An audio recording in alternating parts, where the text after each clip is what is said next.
Hey guys, Tarke here. Now that I've completed Cyberpunk, it took me 45 hours, and I did it purely on a melee build. I've got a pretty good idea of how the whole skill tree system, the amount of perks, the rough level you'll be when you finish your run. So I want to give some advice on how you can go about building your characters.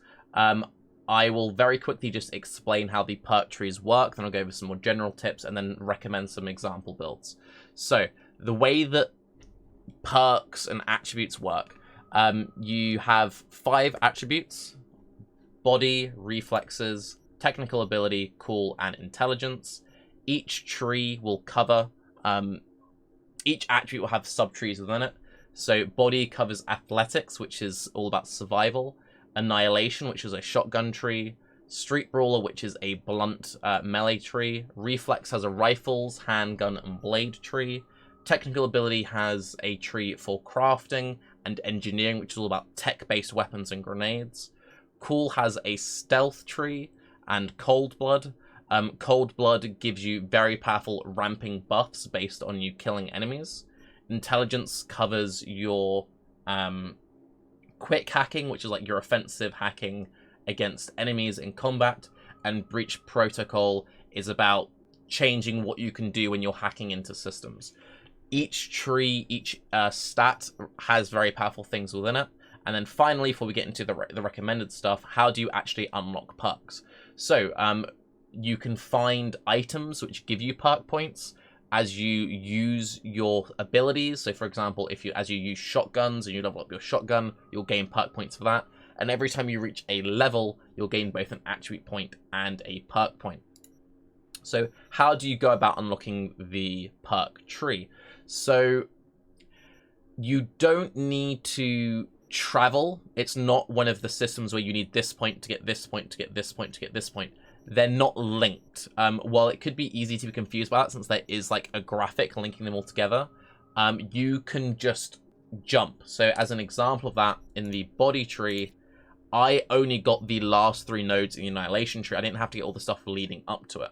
And the way that you unlock the perks is through putting points into body. So as you can see, I've only put 1 point into cool. So I've only got 4 cool, meaning I can't get anything which requires more than 4. So this requires 9, 7, 9, 5, 7. And you get the idea. The ones at the furthest require more points in it. So the reason why this is very important is it lets you early on decide how many points you want to be putting into each attribute. I generally recommend, and this is what I did, is just focusing on 2 main attributes. You can spread yourself, but since this is a game which really awards replays and doing different playthroughs, I think it's much better that you just lean into like a core identity. So I was like, I wanted to go a all-in, full assault melee-based character, so that's what I did for this one. I'm then going to do a full tech-based character, which focuses on tech-based weapons, crafting. I'm then going to do a hacking based run. I'll then do a stealth based run. That's really how I would recommend going about building it. So, as I was saying, because you need to put points, attribute points in to unlock the perks, if you know that there is a early perk you really want, like let's say you really wanted Hidden Dragon, which allows you to perform non-lethal takedowns from above, and you're like, that's something which would be really helpful for me, I really want that, but the next thing you wanted required 9 points, and there wasn't anything else that crazy you wanted in the tree, then it'd be perfectly fine to just get 5 cool, get that 1 perk, and then not put any more points into cool. I think what a lot of people did who struggled with the system is they got a bit overwhelmed, they freaked out, and they spread themselves too thin. So as I said, I completed the game, I did the entire main quest, I did a good chunk of side quests, I saved a bunch of side content, I didn't do any grinding, and I got everything I wanted within the blade tree, I got everything I wanted within the athletics tree, and I got a bunch of just fun extra utility stuff in the annihilation tree. I didn't spread my perks through anything else, I've really just focused on 2 main trees, and then I put like 5 points into a side tree. If you were to go about doing all of the side content and you're really pushing for it, you'd probably get maybe 10 to 15 perks into a 3rd tree. But it's really just about picking the best things. If you're underwhelmed by a perk, there's no reason to take it. You also can, if you want, you could save up your perk points. If you were like, oh, I really want the end points of the blade tree, but I don't really like the early ones, you could actually just like bank up 10 perk points, wait until you've got high enough reflex to get the ones along the edge, and then invest them that way. You can pay to respec your perk points, but you cannot pay to respec your attribute points. So with that all out of the way, now that we kind of understand how the system works, what are some just general tips and advice I'd recommend in how to go about building your character? If you have absolutely no idea what sort of thing you want to go for, generically strong attributes to invest into, in my opinion, would be reflexes and technical ability. I think all of the points and all of the perks are worth going for, but the reason why I think these two are very safe if you have absolutely no idea what you want to play is because you've got a lot of options. So with reflexes, this has all the rifles, it has all the pistols, and it has all the bladed weapons. So as long as you're just investing into reflex, you can then try out rifles, try out pistols, try out blades, see which one suits you more, and then invest the perks that way.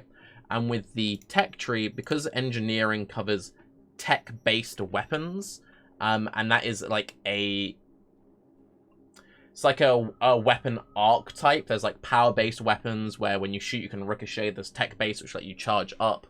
If you don't know if you want to play with pistols, you want to play with a shotgun, you want to play with a sniper, if you invest into engineering and you get all the stuff which just makes tech weapons better, it doesn't matter what type of weapon you're using, if it's a pistol or a rifle, as long as it's a tech-based weapon, you're still investing into it. It also covers grenades, and grenades is very powerful, and you'll use grenades for basically everything.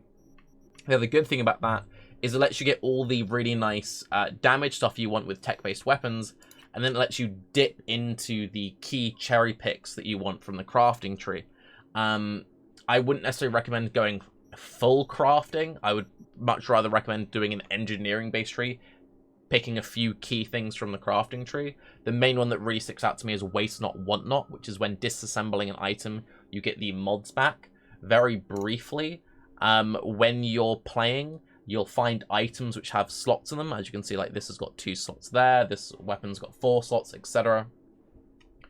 The way you get mods is you loot them from enemies, and you can buy them from vendors. Because I mostly just use Mantis Blades for the majority of my run, and those are cyberware stuff, I didn't really care at all about mods. And I ended up finishing the game with a bunch of really cool items, but I didn't have any cool mods to put within the items. It's also worth noting the game doesn't have a transmog system currently, and there isn't a mod for it yet. So a lot of people have been doing one of two things, where they either just completely ignore like the bonuses of the armor and they just wear what they think looks cool, or they just chase what gives them the best stats.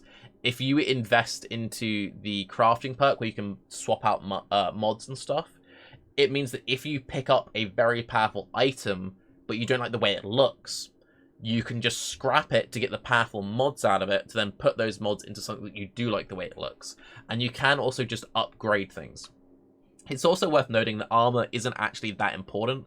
I don't know exactly how much one armor gives you, but I mostly went through the game equipping stuff which gave me better stats, but focusing on what I think looked cool. And this is what I was wearing when I finished the game, and I was very happy with how my character looked as I finished the game.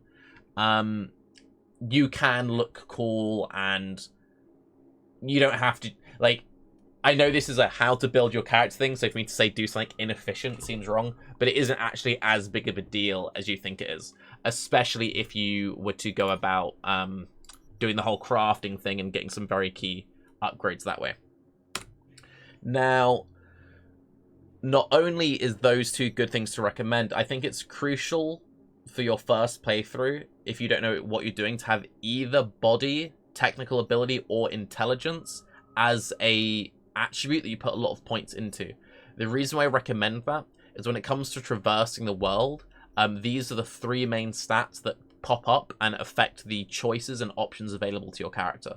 So body increases your strength. This allows you to rip open certain locked doors, and also in dialogue you'll often get the opportunity to completely bypass encounters sometimes. Like, there'll be a gang trying to intimidate you, but because you've got high body, you'll just like one-shot the leader and then they all freak out and disperse. Technical ability, you can... I I want to say hack open doors, but that's really what int is.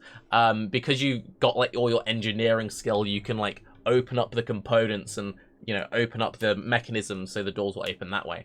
So if you have high tech, then you can get into buildings. Not every door is use body or tech. Some you can use body or tech. Some are body only, some are tech only. So there are quite a few encounters where because I didn't have high enough tech, I couldn't get into certain routes. There's also mines that you'll regularly find. Not like every mission, but there's a fair few missions and buildings. There'll be the random mines dot around. And if you have high enough tech, you can actually disarm the mines and keep them for yourself, which is pretty cool. Intelligence, you need this to hack things. So because I did a run which had no tech and no intelligence, there were lots of side things I couldn't do, but I could still rip doors open and get around the world that way. So if you have high intelligence, you'll be able to hack your way through more scenarios. You'll get more interesting options doing that stuff. There are pop-ups for reflex and cool, but those are mostly just dialogue-based pop-ups. And you still get dialogue-based pop-ups for body, technical ability, and intelligence. So that's why I recommend you have one of these 3 attributes heavily invested in for your main run. So once you've kind of got an idea of how it all works, at that point, it's just really up to you to work out what kind of build you want to play. Things which are generically powerful, as I said, reflex will give you a lot of options. Tech gives you a lot of options. The cold blood tree, which is all about gaining perks as you kill enemies, is another very safe all-rounder because it doesn't tie you into any one specific play style, and it also lets you cherry pick a few very nice nodes from the stealth tree. The main one which really popped out to me was hasty retreat. Even if you're not planning on being a sneaky character, getting a temporary immunity boost of 50% for 5 seconds is great. So if you're like, oh, I care nothing about stealth, I want to be just a full assault character, then investing to cool still makes sense, because you're getting these stacks, which is all about killing enemies quickly. And then, as long as you start the encounter in stealth, like, you just go in stealth, but still, like, get spotted, pop out stealth, and then you go full assault. There's nearly always cool little things you can do like that. Like, you don't need to... Like, I think it's important for you don't need to get every single thing. I think a lot of people just, you know, they focus on, oh, I've got to get everything. And I keep using the example from the shotgun tree. I got the really powerful stuff from the shotgun tree, even though I'm not using shotguns. So, yes. Anyway, I hope that was somewhat helpful.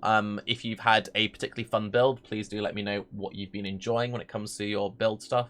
I'm currently planning out what build I want to do next for my second playthrough. I'm Tarke. Have a good day. Bye-bye.